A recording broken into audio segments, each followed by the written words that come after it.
Tiada kata yang bisa saya panjatkan pertama kali di momen kali ini, di waktu yang sangat berharga, momen kebangkitan Islam, titik tolak kemenangan umat manusia di waktu subuh ini, melainkan dengan syukur kita kepada Allah SWT. Kita puja-puji Allah Subhanahu wa Ta'ala yang telah membangunkan kita dari tidur kita, lalu memberikan kenikmatan kepada kita untuk bisa beribadah salat subuh di Masjid Jami Al-Huda ini. Maka ini merupakan sebuah karunia yang besar bagi saya pribadi, bisa kembali ke Padang Panjang. Sudah yang keempat kali atau ketiga kali kami ke Padang Panjang ini. Namun baru kali ini saya ceramah di masjid ini, maka saya bersyukur pada Allah dengan sebaik-baik syukur padanya.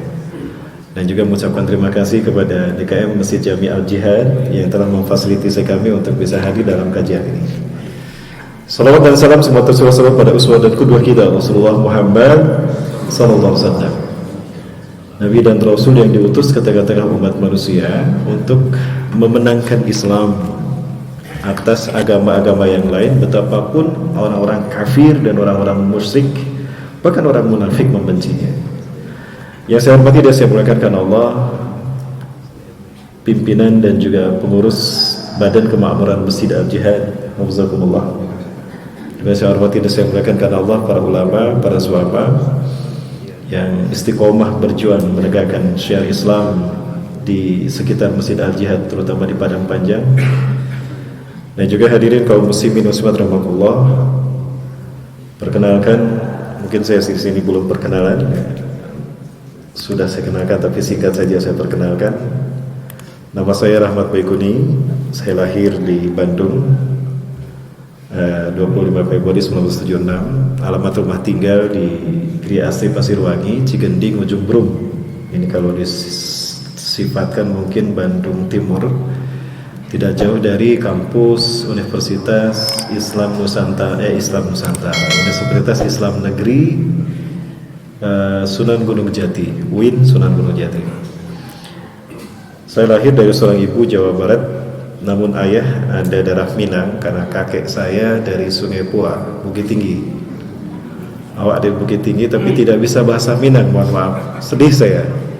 Betapapun kakek saya orang Minang, tapi saya tidak bisa bahasa Minang. Yang saya bisa cuma makan nasi Padang saja. Mungkin ada seseorang yang mau mengajari saya bahasa Minang, insya Allah saya terima. Saya dengar kalau di Minang ini laki-laki yang sudah menikah itu dikasih gelar, apalagi sudah mampu berdikari. Nah, gelar yang saya tahu dari kakek saya adalah Sultan Rajo Ameh. Kaya ya, Sultan Rajo Ameh. Tapi saya belum dapat warisan emas dari beliau ya. Beliau seorang pandai besi di lereng Gunung Merapi, Bukit Tinggi, Sungai Pua, Kampung Pandai Besi. Cuma satu yang bisa saya tahu dari bahasa Padang warisan beliau, karena kami dulu memang suka ada pertemuan setiap Idul Fitri keluarga Sungai Pua, Bukit Tinggi itu kami 1 tahun sekali silaturahmi keluarga.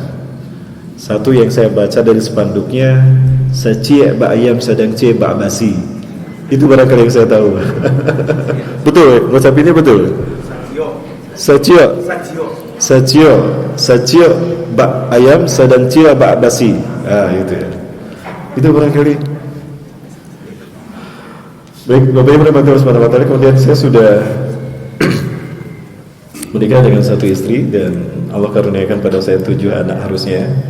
Namun yang ke-6 keguguran. Yang satu, kedua ini sudah kuliah.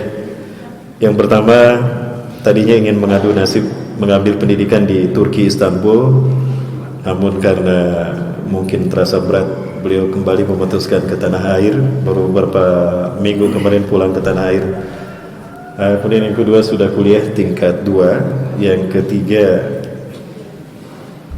sedang menamatkan hafalan Qur'annya di Zahratul Quran ya. Yang keempat kelima kembar di Kutab Al-Fatih kelas kanuni 3. Yang keenam keguguran, dan yang ketujuh baru 21 bulan. Baik, itu kemudian riwayat pendidikan saya ini. Saya SD, ijazah SD di SD Melangasi 10 Cimahi Selatan, tahun 88 saya keluar. SMP di SMP Negeri 4 Cimahi, tahun 91 saya keluar. SMA 9 Bandung. tahun 94 saya keluar. Saya bercita-cita menjadi dokter umum atau dokter spesialis, namun tidak ada universitas yang mau menerima saya. Namun ada universitas yang menerima saya, namun saya diterima di jurusan kimia. Nah, tapi karena himmah saya lebih pada agama, maka saya murtad dari kimia dan mu'alaf di tafsir hadis. Tahun 98 saya menyelesaikan studi tafsir hadis saya di STAI Al-Fatah, Demak, Jawa Tengah. Tahun 99 saya kembali ke Jawa Barat, menikah dengan satu akhwat yang kami bina sendiri dalam satu majelis. Kemudian kami bergabung dengan AMCF, Asian Muslim Charity Foundation, yang kantor pusatnya di Dubai. Kami ngambil status Arab 2006, bergabung dengan Al-Quds Institution Palestina Gaza. Saya mulazamah bersama beberapa syekh di sana. Namun saya tidak sempat bertemu dengan Syekh Ahmad Yasin karena beliau syahid terlebih dahulu.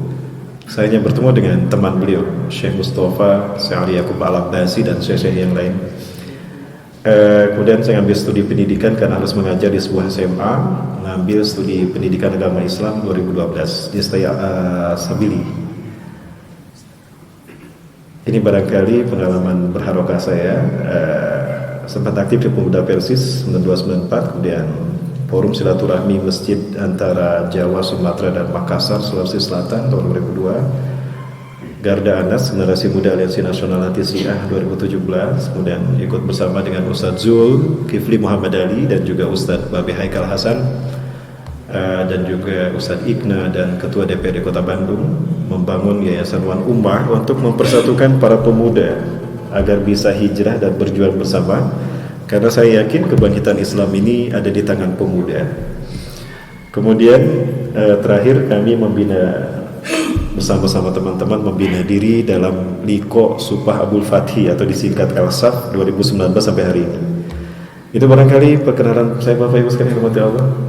Dan Bapak Ibu yang ingin mengenal saya lebih dalam, Bapak Ibu bisa follow, subscribe, share, dan like it ya. Jangan lupa di subscribe ya. Di Instagram saya @rahmatbaikuni_official, Facebook saya di Ustadz Rahmat Baikuni Official, YouTube saya di Ustadz Rahmat Baikuni Official, dan Jawar Entertainment. Karena kami hadir di sini pertama bersama NGO yayasan kita, Sahabat Latahzan Peduli, Ustadz Doni, Ustadz Ramzi, Ustadz Radi, dan kawan-kawan. Ya, dan alhamdulillah di sini pun ada Sahabat Latahzan Peduli di Sumatera Barat ya. Kemudian juga hadir bersama kawan-kawan pejuang muamalah Islam yang membawa produk-produk unggulan. Ada Jawara Entertainment, Jawara Parfum ya. Satu sunnah Rasulullah SAW menggunakan minyak wangi ketika sholat berjamaah, apalagi pada Jumat. Dan juga ini bisa untuk menjaga diri dari gangguan setan, jin. Bisa beberapa kali pernah meruqyah menggunakan ini, dia ketakutan. Ternyata jin tidak suka dengan minyak kasturi. Baik, itu barangkali Bapak Ibu rahmati Allah. Tema kita kali ini adalah tentang mendidik generasi di akhir zaman ya. Saya memang viral di jagat maya dunia internet tentang Ustadz akhir zaman ya. Tapi mohon maaf, itu mungkin kembaran saya. Kalau saya sudah kapok menjadi Ustadz akhir zaman, ternyata betapapun jujur kita berbicara di akhir zaman ini tetap aja dikatakan salah jika bertentangan dengan kepentingan penguasa ya. Begitu ya para sekalian. Maka saya sudah tidak lagi menjadi Ustadz akhir zaman. Saya sudah bertekad bulat untuk menjadi Ustadz akhir bulan, Bapak Ibu. Jadi jangan sebut saya Ustadz akhir zaman, panggil saya Ustadz akhir bulan. Baik Bapak Ibu rahmati Allah Subhanahu wa taala. Strategi musuh-musuh Islam kali ini, kalau memang kita lihat sepak terjang mereka memerangi kita, itu sekarang memiliki strategi yang luar biasa. Strategi yang menurut mereka efektif dalam memerangi umat Islam, yaitu mereduksi akidah umat Islam, terutama generasi muda mereka sedikit demi sedikit. Menjauhkan generasi muda dari masjid, menjauhkan generasi muda dari Quran dan Sunnah, menjauhkan generasi muda dari para ulama. Cara mereka adalah jauhkan mereka dari sejarahnya ya.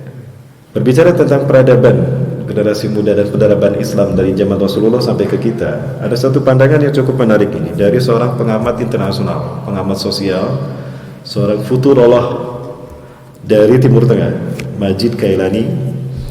Beliau membagi dari Rasulullah ke kita menjadi 3 fase. Ada fase atau ada periode sehat, yang kedua periode sakit, yang ketiga periode kematian. Disebut periode sehat karena loyalitas manusia pada periode ini berporos kepada akidah, kepada risalah. Ya. Pranata sosial yang dikembangkan pada saat itu bersumberkan pada Quran dan Sunnah. Sehingga tolak ukur yang beredar di tengah-tengah masyarakat, kapan seseorang dihormati, seseorang dimuliakan karena takwanya, karena iman dan Islamnya. Nah, periode ini diwakili oleh Rasulullah SAW dan para sahabat radhiyallahu anhum.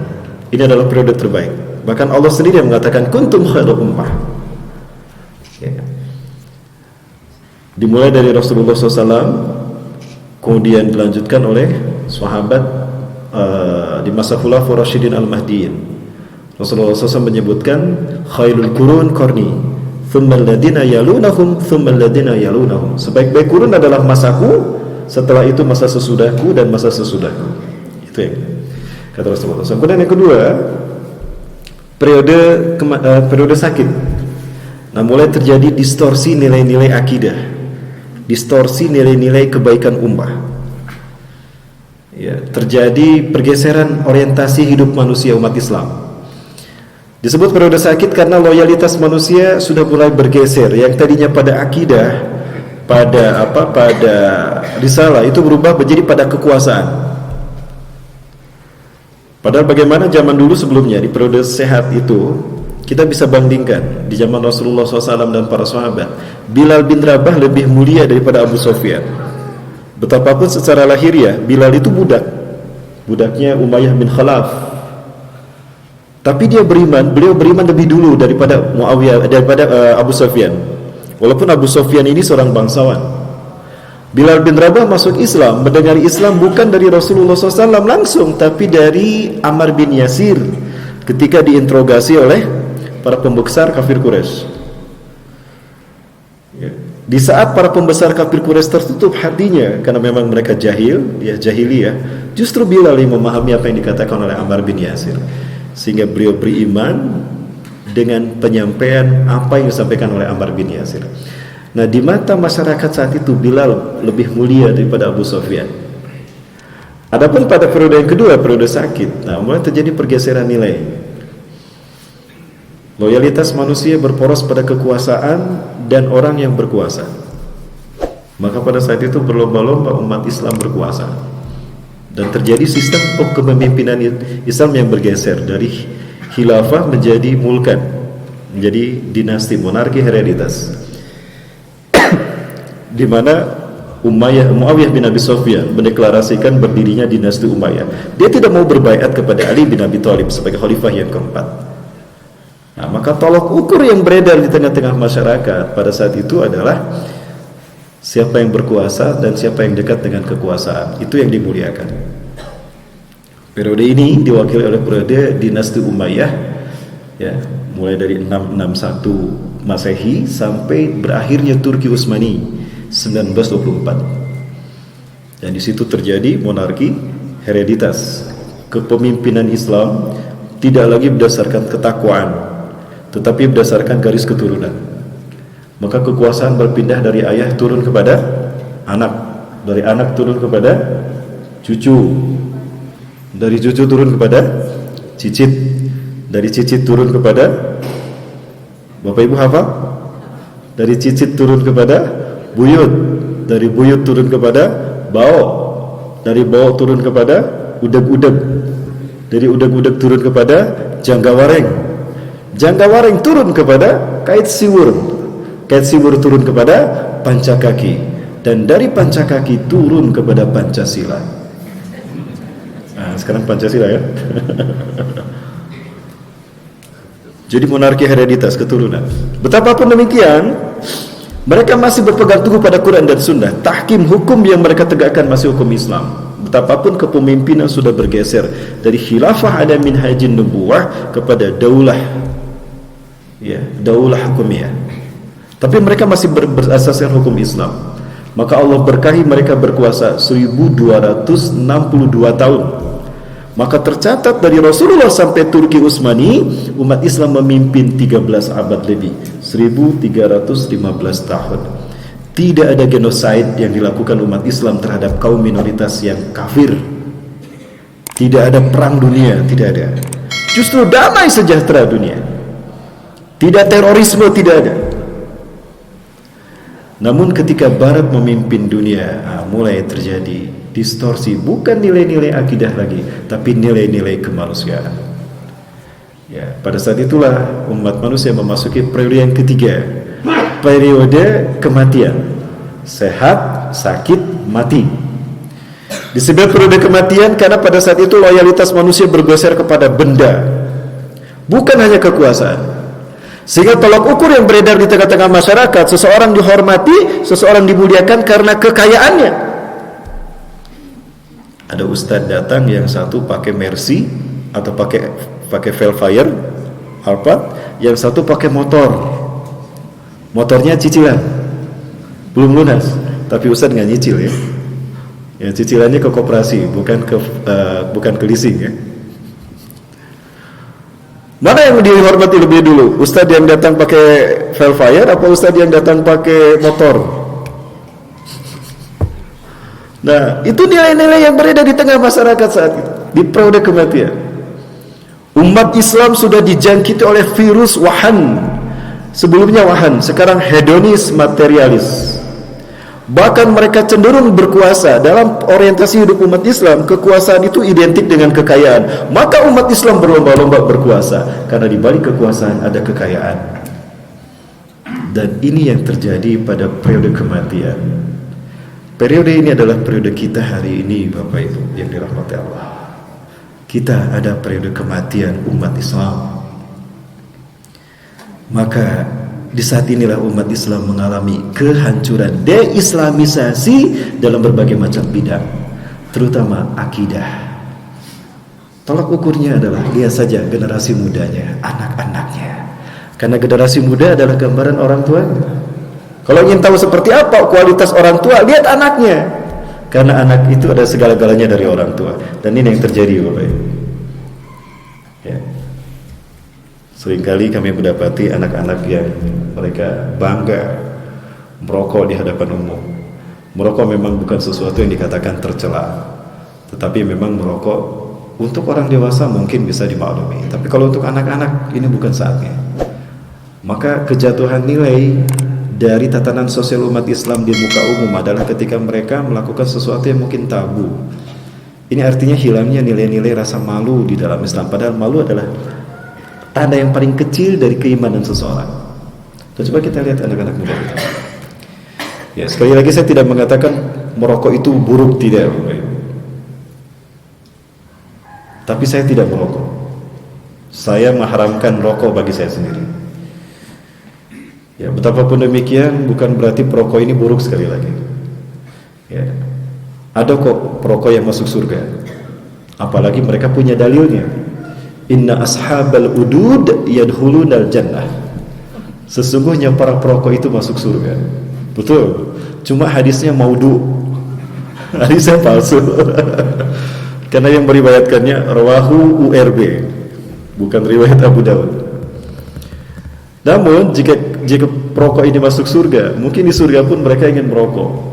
Cuma harus kita catat, di surga nggak ada api, Bapak. Api adanya di neraka. Nah, jadi para perokok ketika ingin merokok harus ke neraka dulu ngambil api. Balik lagi ke surga.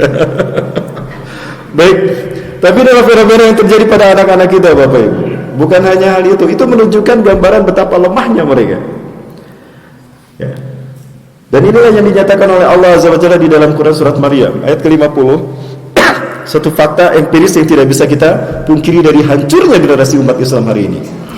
Fakhalafa min ba'dihim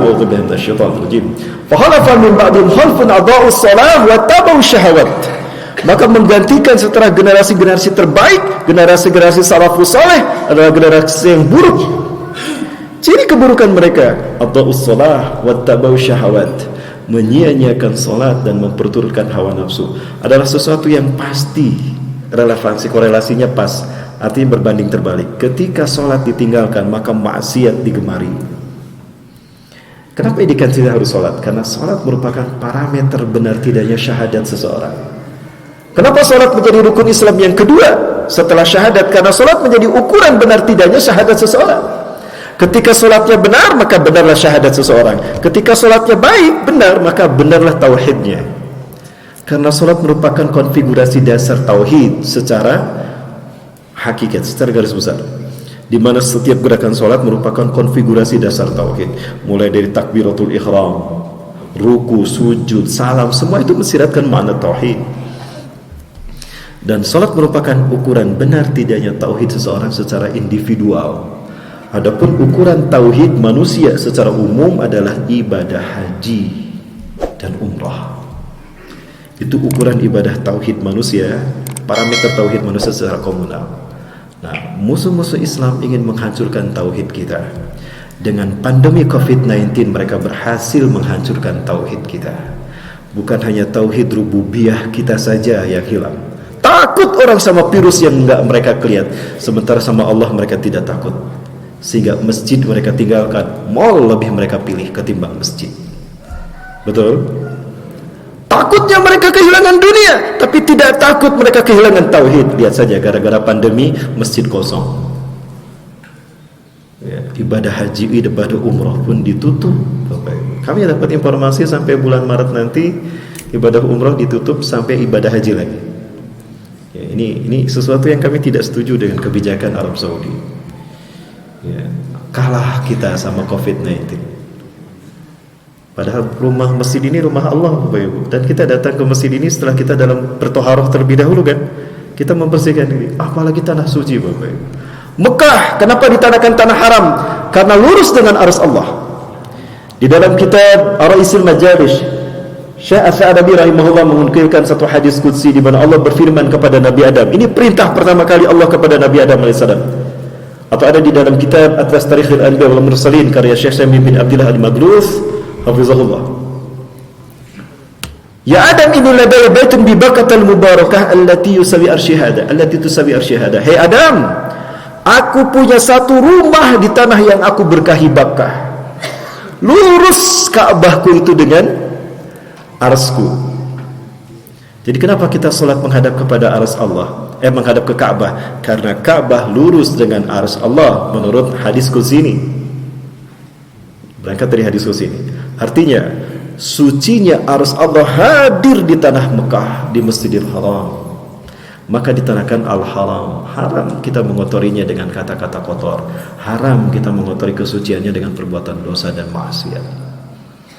Maka sholat di sana 100.000 kali lebih baik daripada sholat dimanapun, karena langsung pada porosnya. Saya butuh 2 jam untuk membahas filosofi sholat, ibadah haji dan rukun Islam, kaitannya dengan bencana alam. Bencana alam akan terjadi, kata Rasulullah, kiamat akan terjadi ketika masjid-masjid kosong dan banyak gempa bumi di mana-mana. Apakah hubungan masjid kosong dengan gempa bumi? Ada, terkait dengan energi tauhid umat manusia. Tapi saya butuh 2 jam Bapak Ibu untuk membahas tentang energi tauhid ini. Bagaimana kita bisa memahaminya dengan kaitan sholat dan ibadah haji. Baik Bapak Ibu rahmati Allah. Maka dari itu hendaklah sebagai orang tua kita khawatir terhadap nasib dan masa depan anak-anak kita. Khawatir dengan kelemahan mereka, lemah akidah mereka, lemah pola fikir mereka, lemah fisik mereka. Beginilah cara musuh-musuh Islam menghancurkan sebuah bangsa, hancurkan generasi mudanya. Nah, yang harus kita pahami, dan ini mungkin kita menjadi perlindungan buat kita, firman Allah dalam Quran surat An-Nisa ayat 9. Allah Azza wa Jalla berfirman, a'udzubillahi minasyaitonir rajim, wa yakhshal ladzina law taraku min khalfihim dzurriyyatan di'afa khafu 'alaihim wa yattaqullaha wa yaqulu qawlan sadida. Wa yakhsha, hendaklah takut dan hendaklah takut alladzina law taraku, alladzina orang-orang law taraku, sekiranya mereka meninggalkan min khalfihim, di belakang mereka, dzurriyyatan di'afa, generasi-generasi yang lemah, lemah akidahnya, lemah pikirnya, lemah mentalnya, buruk akhlaknya, lemah pula fisiknya. Kalau seperti itu, apa yang kita harapkan mereka untuk meneruskan nama baik kita sebagai orang tuanya? Apa yang kita harapkan dari mereka ketika kita melimpahkan amanah untuk membangun negeri? Tidak ada, Bapak Ibu. Ini satu contoh kasus yang mesti jadi pelajaran besar buat kita, perhatian kita sebagai orang tua. Saya tidak bermaksud menampilkan aib mereka, tidak. Tapi ini cermin bagi kita, bagaimana kegagalan kita dalam mendidik generasi muda. Mereka Muslim, tapi mereka tidak tahu dengan Islam sendiri, agama mereka. Anak-anak ini satu survei di lapangan. Anak-anak kita ditanya tentang rukun Islam. Ada berapa rukun Islam dan coba sebutkan. Jawaban mereka ini.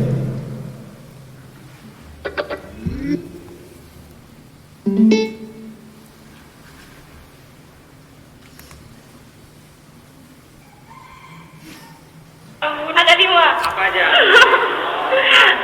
Iman kepada Allah, iman kepada Rukun Islam. Oh. Kita akan tahu. Ada yang tahu nggak? Ada 3 wanita internet. Satu. Tidak tahu begitu. Kamu tahu nggak? Ada berapa rukun Islam? Iya, oh Islam. Rukun Islam loh. Tunggu. Ada berapa? Rukun Islam ada berapa? Ada yang kedua nih. Ada berapa rukun Islam? Ada 5. Ya, terus betul. Yang pertama zakat. Mana ada? Ayo Bapak Ibu sekalian. Jadi bagaimana mereka akan membumikan Islam dalam perilaku mereka? Bagaimana Islam akan mewujud menjadi pola pikir mereka, cara mereka berucap, cara mereka berbuat, beramal. Sementara untuk memahaminya pun tidak. Bahkan tidak bisa membedakan mana rukun Islam, mana rukun iman. Itu hanya konseptual, Bapak Ibu. Satu hal yang paling mendasar bagi anak-anak kita, tapi mereka tidak tahu. Ini Bapak sekalian, tantangan yang luar biasa. Hingga pada akhirnya mereka tidak bisa membedakan hak dan batil, tidak bisa memberikan mana maksiat, mana hijab, mana aurat. Maka hilanglah muruah umat Islam, hilanglah kemuliaan mereka di mata umat manusia. Dan ini yang pada akhirnya terjadi, Bapak Ibu. Ini saya tulis. Saya dulu mengajar dari di sebuah sekolah, mulai dari sekolah itu berdiri sampai besar. Dari honorer menjadi wakil kepala sekolah, Bapak Ibu. 11 tahun saya mengajar, jenuh saya dengan sistem pendidikan nasional yang orientasinya hedonis, materialis, dunia minded, sehingga nilai-nilai agama ini nyaris termarginalisasi atau tersudutkan. Bahkan pelajaran agama sekarang mau dikurangi, bahkan dihilangkan. Inilah pada akhirnya generasi muda kita seperti ini di sekolah, Bapak Ibu. Ini hanya contoh kasus saja yang menjadi tugas besar kita sebagai orang tua.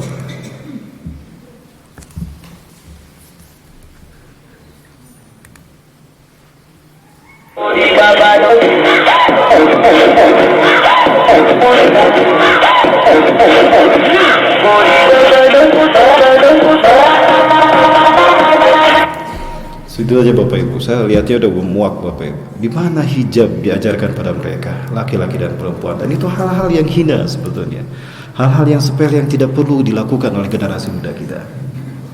Ini Bapak Ibu rahmati Allah. Hal ini terjadi karena memang anak-anak kita jauh daripada agama. Mereka tidak dibekali dengan nilai-nilai agama dan iman, mereka tidak dibentuk dengan baik, Bapak Ibu. Siapa yang berdosa? Kita yang berdosa sebagai orang tua. Dan ini beban berat yang harus kita pertanggungjawabkan di hadapan Allah. Dalam arti lain ini merupakan secara kontraproduktif, ini merupakan keberhasilan musuh-musuh Islam ketika mereka menghancurkan kita. Bapak Ibu rahmati Allah, musuh-musuh Islam tidak akan pernah berhenti memerangi kita. Apapun mereka kerahkan demi menghancurkan kita. Dan tolak ukur dari kekuatan kita itu adalah generasi muda. Maka mereka serang generasi mudanya. Maka mengalirlah arus-arus kemaksiatan, arus-arus kekufuran kepada generasi muda kita. Di saat yang sama, generasi muda kita menelan bulat-bulat apa yang datang dari barat. Tanpa daya saring iman dan Islam, mereka telan bulat-bulat budaya barat. Hingga akhirnya hancurlah generasi muda kita. Ini pada akhirnya sesuatu yang kita takutkan pun terjadi pada generasi muda kita. Bapak Ibu, kita muhasabah, kita reorientasi kembali pendidikan kita terhadap anak-anak kita. Sudah seberapa berhasilkah kita? Dan ini parameternya barangkali. Pada akhirnya seperti ini. Ini adalah fitnah yang jauh buruk, dan ini membuktikan kebenaran firman Allah Subhanahu wa taala.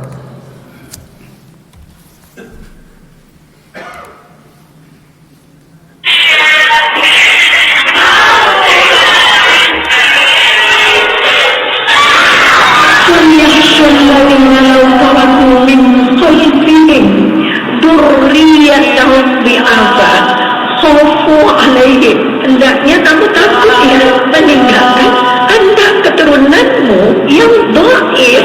Khawfu alaihim berarti di belakangmu. Kalau di belakang kita sedang kemana? Kita sedang berjalan menuju mana? Menuju kematian, dan kita tinggalkan anak keturunan kita di belakang. Dhaif karena rusak otaknya, kelakuannya tidak seperti binatang. Hati ayah sama hati ibu, hati kakek sama hati nenek, mana yang gak risau sama ayah itu? Karena kita harus mempertanggungjawabkannya di mahkamah hisab Allah. Ini Bapak Ibu sekalian mati Allah. Secara fisik mereka bersama kita di rumah, tapi yang mereka serap bukan dari Quran dan Sunnah. Lewat inilah Bapak Ibu, anak-anak kita dihancurkan. Ya, industri komunikasi, internetisasi, dan ini merupakan isyarat kiamat telah dekat. Lupakah kita kalau Rasulullah SAW pernah bersabda, ada di dalam kitab Al-Mawsu'ah fil Fitan wal Malahim wa Asratu Sa'ah, karya Syekh Dr. Muhammad bin Ahmad Al-Mubayyad dari Syam, Palestina, atau di dalam kitab An-Nihayah fil Fitan wal Malahim karya Al-Hafiz Imam Ibnu Katsir rahimahullah, Rasulullah SAW bersabda 3 kali, ala inna min asrati sa'ah, ingatlah dari tanda kiamat telah dekat kejadiannya pada kalian, anturfal asrar wa tudwal akhyar, orang-orang terburuk di muka bumi muncul memimpin dunia, wa tudwal akhyar, dan manusia-manusia terbaik pilihan umat disingkirkan. Sudah terjadi belum? Di mana Bapak Ibu? Di luar negeri sana, di negeri entah berantah, di negeri autopilot. Bilang Indonesia nanti ditangkap ya. Di negeri 62. Banyak mereka yang baik, banyak mereka yang ahli. Tidak kurang kita profesor-profesor yang pakar dalam bidang-bidang mereka masing-masing. Dunia pendidikan, hukum, politik, ekonomi dan sebagainya. Tapi mereka tidak punya akses untuk memimpin dan mensejahterakan bangsa, memuliakan bangsa. Tapi kalangan yang buruk yang muncul memimpin dunia. Itu tanda kiamat telah dekat. Anturfa'al asrar wa tudwal akhyar, orang-orang buruk memimpin dunia dan disingkirkannya orang-orang baik pilihan umat. Hari ini kita bisa saksikan penjara lebih baik daripada di luar penjara. Orang-orang mulia ada di penjara, di luar penjara adalah mereka yang buruk. Betul tidak Bapak Ibu? Sekarang penjara makin lama makin besar, masjid makin lama makin kecil. Bahkan bahaya, masjid dipenuhi oleh orang-orang yang ahli maksiat. Karena yang mereka cari bukan surga, yang mereka cari adalah dunia. Ada tidak sedikit masjid yang dipegang oleh para preman Bapak Ibu.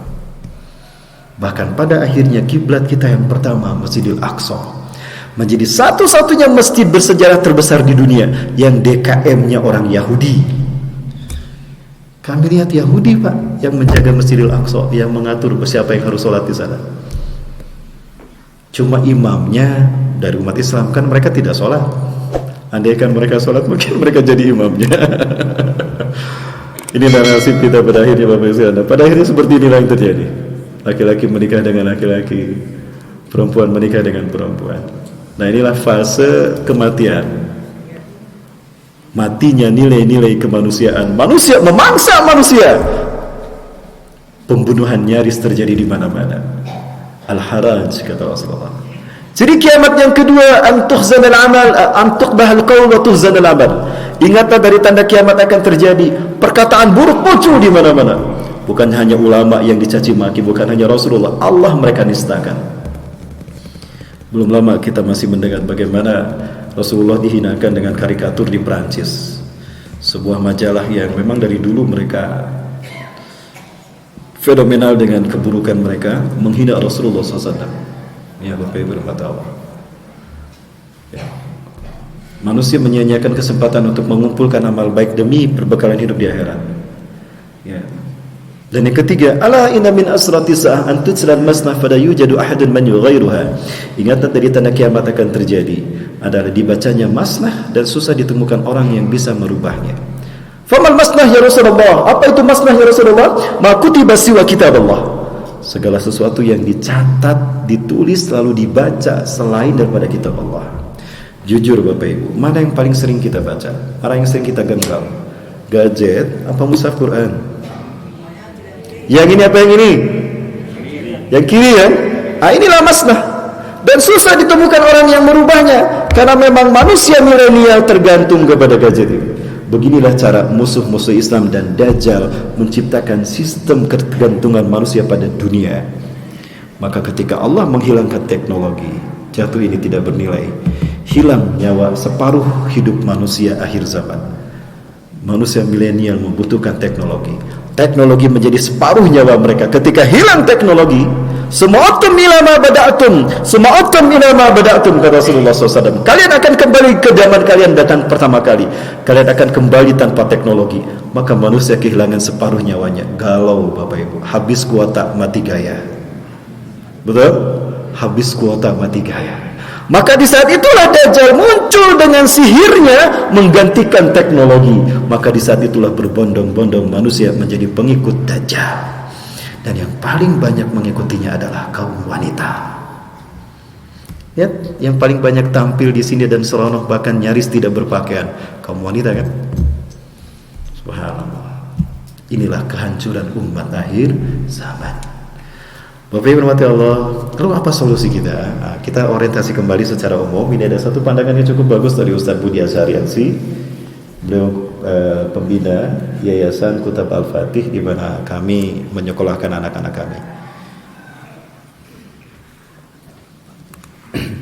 Pendidikan kita, cara ngajarnya, apa yang diajarkannya, nggak tahu itu konsepnya siapa. Teori muter kan pinter, nggak soleh nggak, karena bukan konsep Nabi. Kalau konsep Nabi itu subhanallah singkat, kurikulumnya mudah, hasilnya dahsyat. Hari ini kita kurikulum banyak, waktu banyak, kuliah sampai S1 aja umur udah 22 tahun, lulus S1 masih bingung mau ngapain, dengan nikah nggak berani, kerja masih nyari. 22 tahun Muhammad Al-Fatih jadi sultan, 23 tahun Umar bin Abdul Aziz jadi gubernur, 17 tahun anaknya Umar bin Abdul Aziz, Abdul Malik jadi menteri, Usama bin Zaid 18 tahun jadi panglima, Abdul bin Abbas 15 tahun jadi staf ahli negara atas khilafah Umar bin Khattab. Kita ini 22 tahun masih baru lulus S1 bingung, jauh-jauh. Mari kita pikirkan ulang, ada pola hidup kita yang salah, ada keseharian kita yang salah, dan itu kita masih pertahankan di anak-anak kita. Jangan diulangi. Pas waktu duha, waktu belajar bersama sahabat, waktu yang paling panjang, dan di situ terjadi banyak hal, terjadi peristiwa, ilmu tentang ngajar, ilmu cara mengajar, apa yang diajarkan, apa yang ditanamkan, belajar di situ semua. Disitulah konsep sekolah sampai kampus di situ. Itu Bapak Ibu secara singkat yang mesti kita coba reorientasi dari sistem pendidikan kita. Ya, ini yang membuat saya mungkin dikeluarkan dari sekolah. Karena di samping saya mengajarkan silabus berdasarkan kurikulum pendidikan Dignas, saya selipkan pendidikan-pendidikan agama, pendidikan-pendidikan peradaban. Yang pada akhirnya ketahuan dan saya dikeluarkan. Ya, tapi pada akhirnya mereka memanggil saya kembali untuk mengamalkan konsep ini, tapi saya sudah tidak bisa. Bapak Ibu rahmatullahi wabarakatuh. Lalu apa yang harus kita lakukan? Ada satu pandangan yang baik, yang bagus dari seorang ulama madzhab, Imam Malik bin Anas rahimahullah. Di dalam kitabnya Al-Muwatta', beliau mengatakan, "Lan tasuha amru hadhil ummah illa bima saluha awwaluha." Umat akhir zaman ini tidak akan bisa dibereskan melainkan dengan cara bagaimana umat yang terdahulu dibereskan. Kalau kita komparasikan Bapak Ibu, masih ada waktu?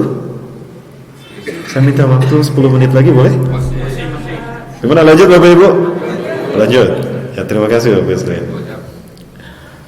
Baik Pak, 2 jam ya. Saya tagih Pak 2 jam. 2 jam Bapak Ibu nggak boleh keluar dulu. Tunggu di sini 2 jam. Baik, Bapak Ibu rahmatullahi wabarakatuh. Ada 4 indikator setidaknya. Ada 4 indikator masyarakat Arab jahiliyah disebut jahiliyah. Yang pertama, inhirafuhum anit tauhid, menyimpangnya mereka dari tauhid. Islam yang fitrah mereka sudah hilang, luntur, bahkan mereka menyembah berhala. Ya, paganisme berurat apa pada mereka. Yang kedua, ad-dunya ibtighauhum, orientasi hidup masyarakat Arab mereka adalah dunia, dunia dan dunia. Sehingga prinsipnya itu adalah kerja, bukan ibadah. Salah saya bicara, Bu? Keceletot ya. Kalau kerja kan untuk cari dunia, kalau ibadah untuk cari akhirat. Yang ketiga, intisyarul ma'asi, maksiat di mana-mana, bahkan zina dilakukan oleh anak-anak kecil, bahkan anak berzina dengan ibunya. Yang keempat, al-ikhtilaf wal iftiraq bainal ummah, bainan nas, perselisihan dan perpecahan di tengah-tengah umat. Umat berpecah, umat bersepele hanya berbeda pendapat saja. Bahkan penjara penuh dengan orang-orang karena perbedaan pendapat dan perbedaan pendapatan.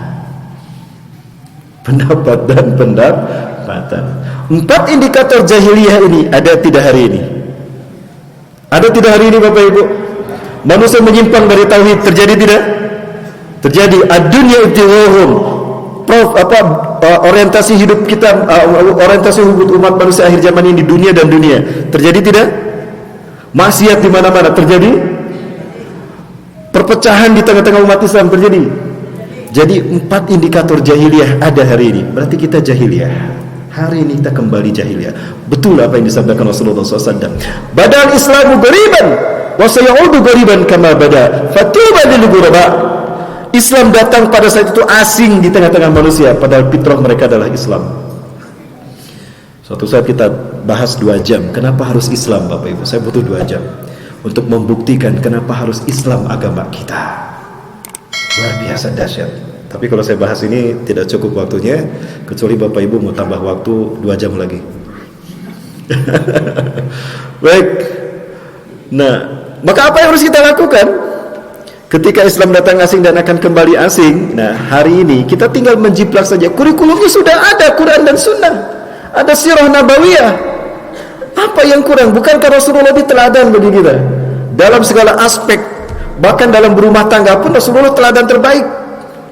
Ibu-ibu, saya tanya sama ibu-ibu, kalau Rasulullah istrinya berapa? Berapa Bu? 11. Ada yang bilang 9, ada yang bilang 11, ada yang bilang 12. Kalau ibu istri yang keberapa? Istri pertama Bu ya. Kalau pertama belum istri berarti Bang. Pak, baru iswan. 1 itu iswan, 2 istu, 3 baru istri. 1, 2, 3 kan. Iswan, istu, istri. Gitu ya Bu. Dalam hal berumah tangga saja Rasulullah menjadi teladan.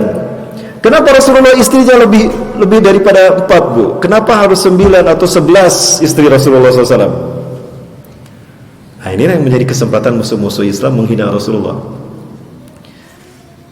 Allah perintahkan min khasaisi rusul, dari kekhususan para nabi, kekhususan Rasulullah SAW.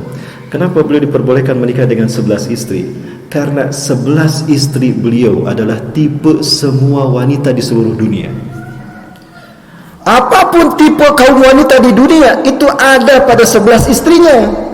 Tipe pencemburu ada, tipe orang yang pendiam ada, tipe orang yang aktif ada, tipe pengajar ada.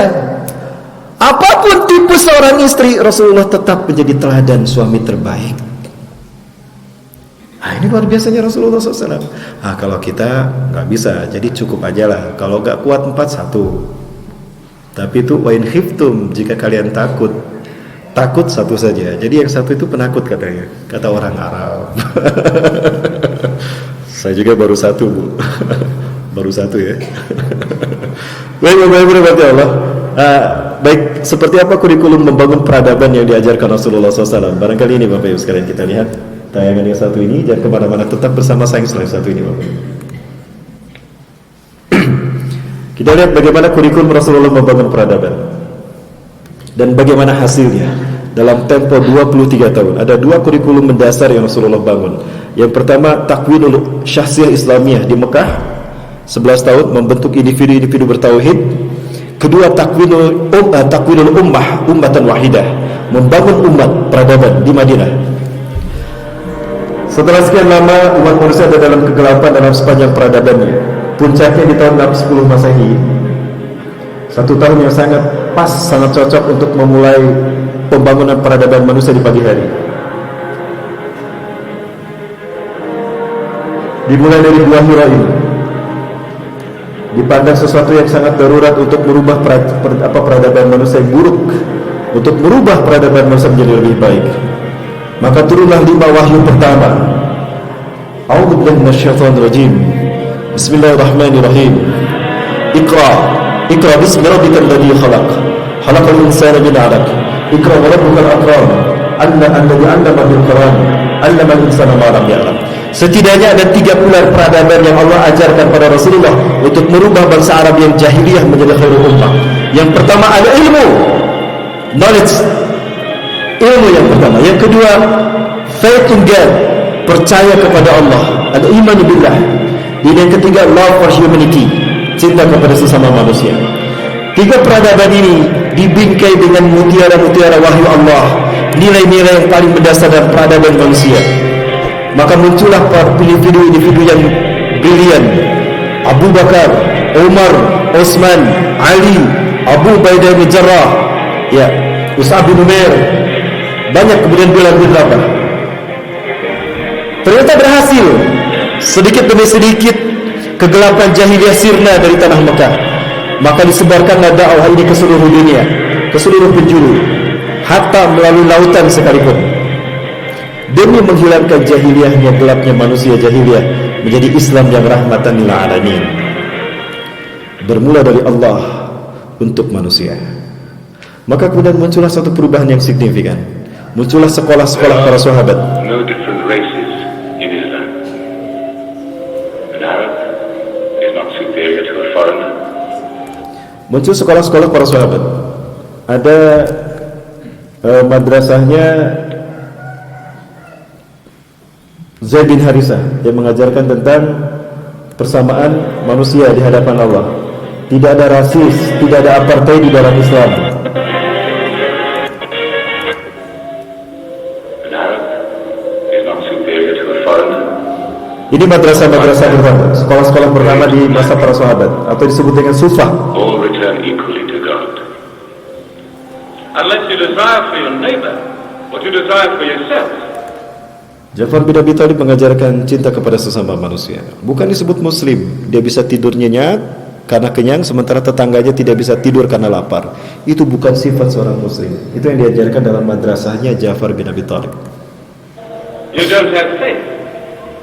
A man who goes to bed with his belly full while his neighbor is hungry, he isn't a Muslim. The ink of a scholar is holier than the blood of a martyr. A man reading is handsome in the sight of God. Bilal bin Rabah di balik hitam kulitnya tersimpan mutiara yang luar biasa. Tahukah Bapak Ibu sekalian, ternyata Bilal bin Rabah inilah yang mengajarkan matematika kepada para sahabat. Bilal bin Rabah inilah yang mengajarkan pengetahuan IPA, ya, pengetahuan alam yang mendasar dan praktis terapan kepada para sahabat. Maka wajar Bilal mudah beriman pada Allah karena cerdas luar biasa. Maka apa yang terjadi 100 tahun kemudian setelah Rasulullah wafat, Islam menguasai dunia. So learn to read, and when you have learned, teach. Makanya yang terjadi 100 tahun setelah Rasulullah SAW wafat, apapun yang dibutuhkan dunia, Islam punya stoknya. Ketika dunia membutuhkan pakar ekonomi, Islam menyediakan. Ada siapa? Abdurrahman bin Auf, ada Utsman bin Affan. Ketika Islam membutuhkan pakar politik, ada Mu'ad bin Jabal.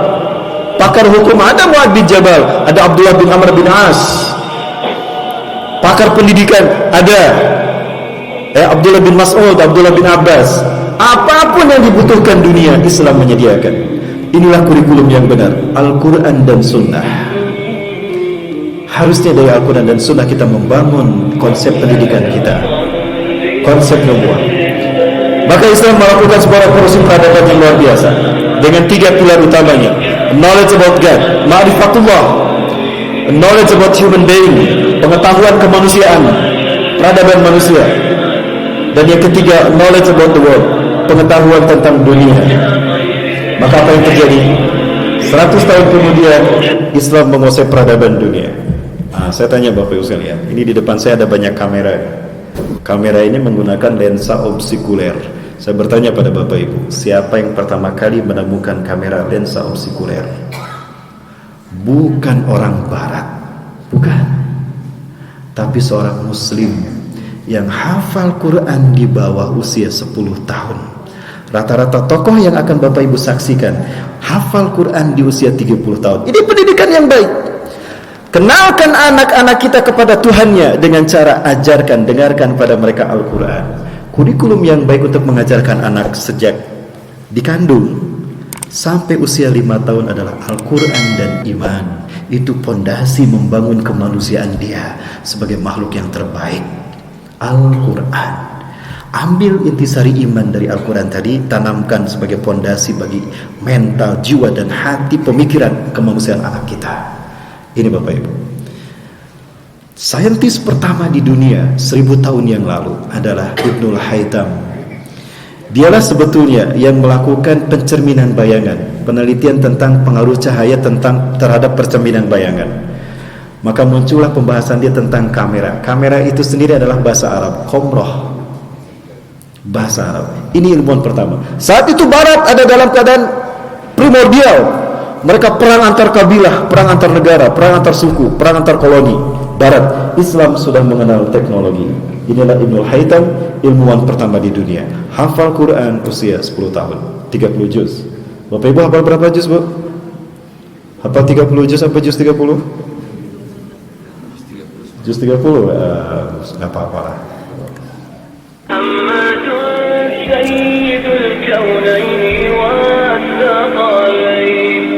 Ini penelitian dilakukan oleh Ibnul Haytham. Dia menemukan lensa obskuler pertama kali di dunia. Bahkan teori Einstein juga ternyata dari Al-Jabbar.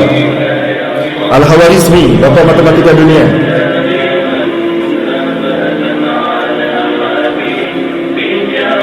Beliau adalah bapak matematika dunia. Beliau yang mengajarkan aritmetika kepada kita, kepada dunia. Dan beliaulah yang menemukan angka 0 pertama kali. The inventor of number 0. Penemu angka 0. Kita punya hutang budi sama Al-Khawarizmi. Hafal Quran usia 9 tahun, 30 juz. Di bidang teknik ada Al-Jazari, penemu kerja mesin robotik dan mesin piston, mesin kereta api, trailer. Di bidang teknik, di bidang kedokteran ada Ibnu Sina. Hafal Quran 30 juz, 10 tahun, dan Ibnu Sina ini menjadi dokter pertama di dunia di usia para remaja kita galau. Di saat remaja kita tawuran, galau. Ya. Perang antar sekolah, justru di usia 18 tahun Ibnu Sina menjadi dokter pertama di dunia. Di usia 20 tahun beliau membukukan kode etik kedokteran yang beliau temukan. Qanun At-Tibb, masterpiece of medicine. 500 tahun dipelajari Eropa. Bayangkan karya seorang pemuda usia 18 tahun dipelajari 500 tahun oleh Barat. Barat mengenal kedokteran dari seorang pemuda yang bernama Ibnu Sina. Ini kurikulum Al-Quran dan Sunnah peradaban manusia, yaitu pendidikan berdasarkan kebutuhan manusia. Untuk 0 sampai 5 tahun apa yang dibutuhkan? Untuk usia 6 sampai 12 tahun apa yang dibutuhkan? Usia 13 sampai 17 tahun apa yang dibutuhkan? 18 tahun berkarya untuk dunia. Inilah konsep mendidik generasi akhir zaman. Kita tinggal menjiplak kurikulum mereka, kita amalkan. Paling tidak hasilnya mendekati. Bapak Ibu, waktunya sholat suruh. Pembahasan kita masih panjang Bapak Ibu. Mau dihentikan untuk sholat suruh lalu kita lanjutkan? Lanjut atau sholat suruh? Lanjut. Ya, bagi Bapak Ibu yang mau sholat suruh silakan. Baik. Ini alat-alat bedah anatomi yang ditemukan oleh Ibnu Sina. Ibnu Nafis di bidang astronomi ada Ibnu Battuta. Ibnu Battuta ternyata penemu konsep heliosentris dan geosentris.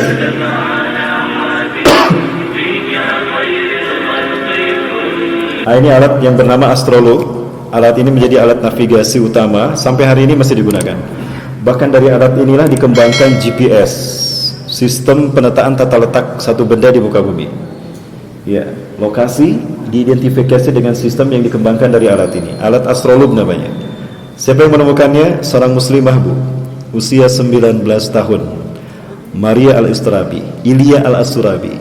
usia 19 tahun menemukan alat yang sekarang digunakan di seluruh dunia. Barat menggunakan ini. Beliau seorang muslimah dari Palestina, hafal Quran di usia 9 tahun, di bawah 10 tahun semuanya, 30 juz Bapak Ibu sekalian. Nah, baik Bapak Ibu rahmati Allah, intinya ya, inilah rumusan yang kita butuhkan untuk mendidik generasi akhir zaman. Kenapa demikian Bapak Ibu? Kita mendesak hari ini. Kita dihadapkan pada sekelompok bangsa yang mereka ingin mengambil alih dunia. Ya. Dan mereka punya satu teori yang sangat bagus. Mereka faham tentang jantung dunia. Menguasai Palestina berarti menguasai dunia. Israel, mereka ingin menguasai dunia. Di bawah semangat Illuminati, di bawah semangat Kabalah, Zionis internasional ingin menguasai dunia dalam tatanan dunia yang mereka persiapkan, dalam frame the New World Order, tata dunia baru. Bapak Ibu rahmati Allah, apa yang ingin mereka kuasai? Yang ingin mereka kuasai adalah kiblat kita yang pertama, Masjidil Aqsa. Hari ini mereka mencoba melobi negara-negara Arab dan mereka berhasil. Dubai, Mesir, Maroko, Uni Emirat Arab sudah sepakat pada akhirnya menyatakan mengakui kekuasaan Israel di wilayah Palestina, bahkan menyetujui Yerusalem menjadi ibu kota bagi Israel. Padahal Yerusalem adalah warisan para nabi dan rasul bagi umat akhir zaman.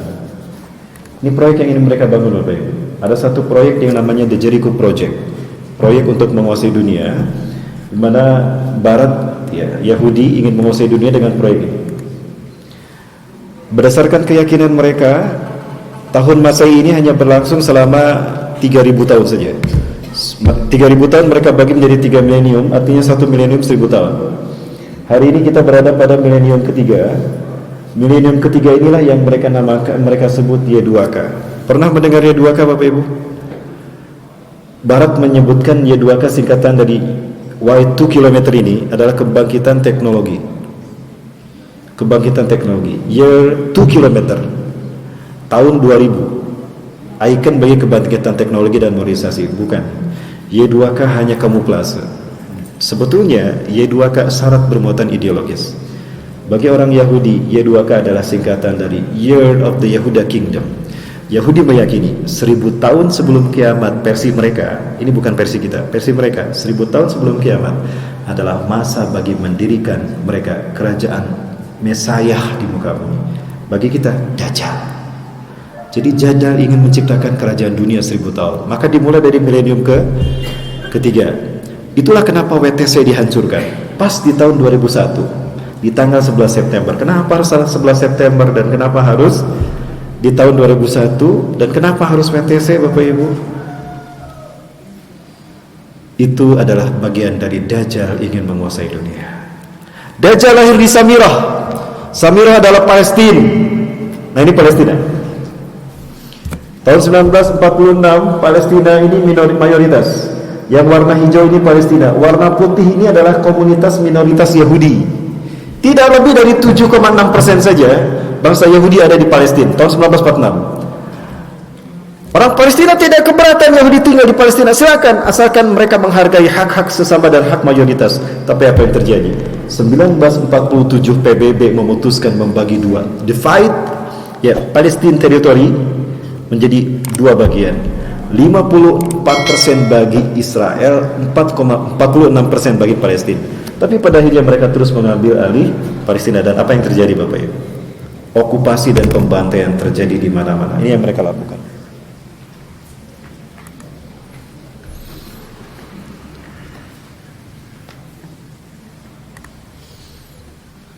Ini yang mereka lakukan, ingin mengambil Palestina dari umat Islam. Kenapa? Karena Palestina jantung dunia.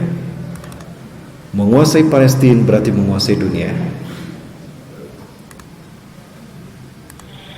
Allahu Akbar. Pembantaian demi pembantaian terjadi di negeri para nabi dan rasul Bapak Ibu. Demi Allah, ini yang kami saksikan di saat kami berada di sana Bapak Ibu.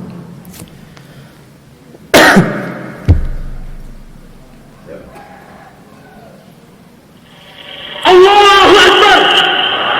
Allahu Akbar. Allahu Akbar.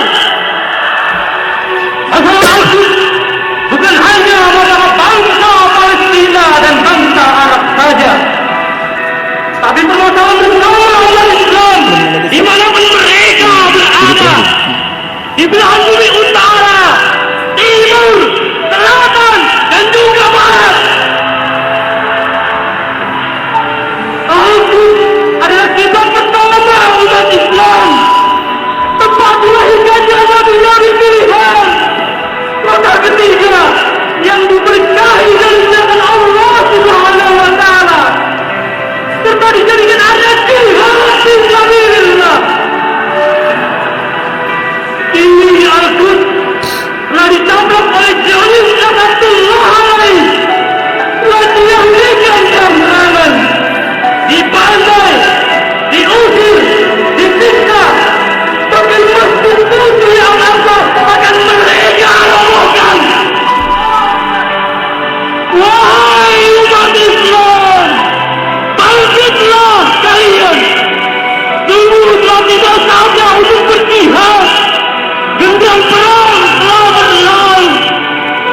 Al-Quds, Al-Aqsa, Al-Iman. Ini terjadi sejak dulu. Israel resmi mendirikan negara di tanah Palestina di tahun 1948, tepatnya 15 Mei 1948. Maka sejak saat itu terjadi pembantaian, okupasi, pengusiran, pembantaian pada umat Islam. Sampai hari ini, Bapak.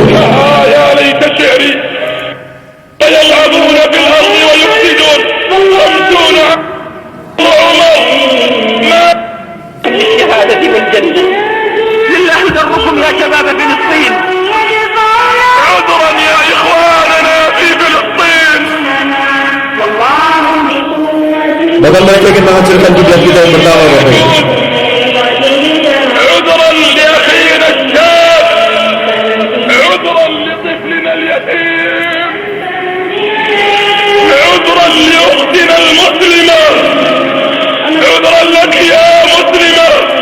Tapi mohon saya percepat. Saat ini mereka ingin sekali mereka menghancurkan kiblat kita yang pertama.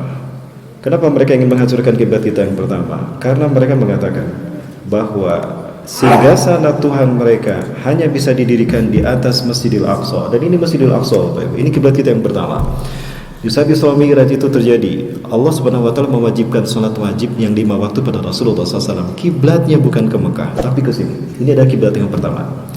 Yatawajjah Rasulullah SAW wal muslimuna hina ma yusalluna fi ibadati salat, yatawajjah ila hadil kiblat, ila hadal masjid. Rasulullah menghadap ke sini selama sitata asyara atau 17 sahran, 16 atau 17 bulan menghadap ke sini.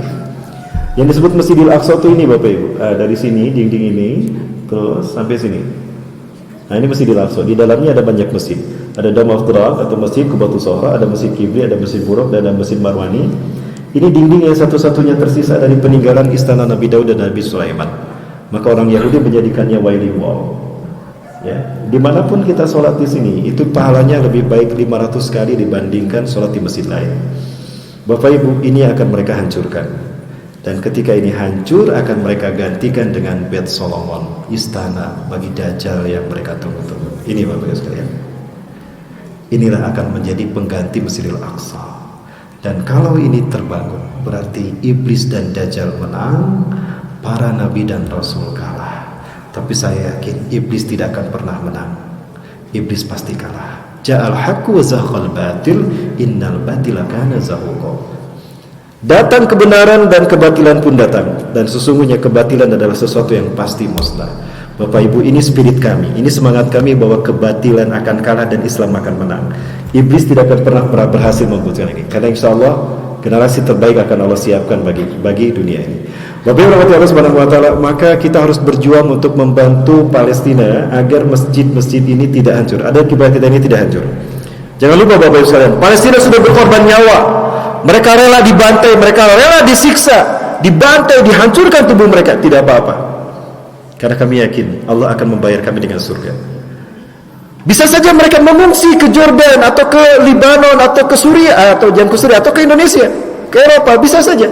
Tapi kalau mereka mengungsi, siapa yang menjaga kiblat kita yang pertama? Mereka betapapun dibantai, mereka ridho menunggu kemenangan Islam.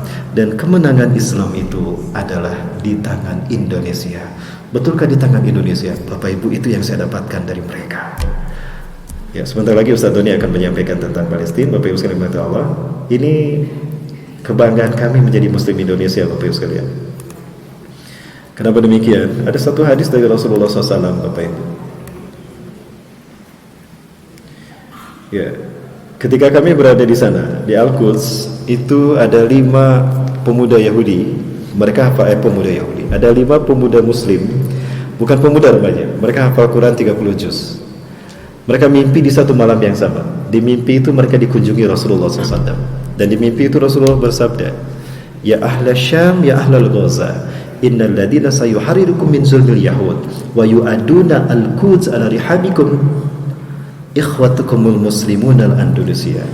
Wahai penduduk Syam, wahai penduduk Gaza, orang-orang yang akan memerdekakan kalian dari penjajahan Yahudi dan mengembalikan Al-Quds ke tanah kalian adalah Muslim Indonesia. Jadi mereka yakin Indonesia lah yang mereka tunggu-tunggu. Takbir!